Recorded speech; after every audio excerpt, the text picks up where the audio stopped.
हसन की मौत के बाद गांव में दहशत फैल गई। किसी की भी हिम्मत नहीं हुई हवेली के पास जाने की। कुछ लोगों ने कहा कि उन्होंने रात में खिड़की में एक छाया को घूमते हुए देखा, जबकि अन्य लोगों का मानना था कि हसन की आत्मा वहां फंसी हुई थी।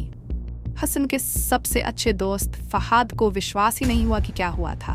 वह हसन को बचपन से जानता था और ये मानने को तैयार नहीं था कि वह सिर्फ एक छाया के कारण मर सकता है। फहाद ने निश्चय किया कि वह सच्चाई का पता लगाएगा।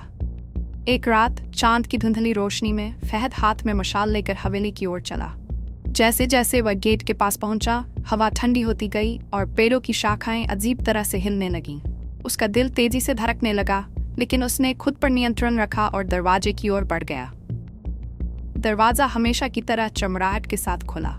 अंदर वही सन्नाटा, वही अंधेरा और वही बेचैनी थी जो हसन ने महसूस की थी। फहाद ने चारों ओर देखा। सब कुछ धूल से ढका हुआ था, लेकिन अचानक उसे एक कोने में हलचल महसूस हुई। हसन, फहाद ने असहाय होकर कहा, हालांकि वह जानता था कि यह असंभव है।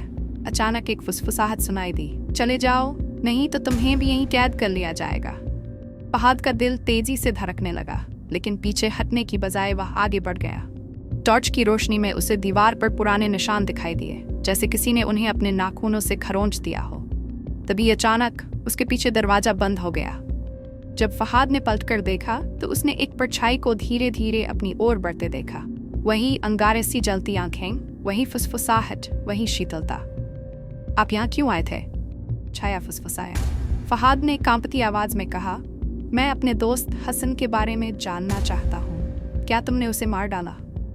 छाया रुकी, फिर धीरे से बोली, हसन अब यहाँ है, जैसे तुम भी होगे। इससे पहले कि फहाद कुछ कर पाता, अचानक एक छाया उसके ऊपर मंडराने लगी। फहाद ने चीखने की कोशिश की, लेकिन उसकी आवाज गले में ही घुट गई। अगली सुबह गांव वालों ने देखा कि हवेली की दूसरी खिड़की में एक नई परछाई दिखाई दी थी।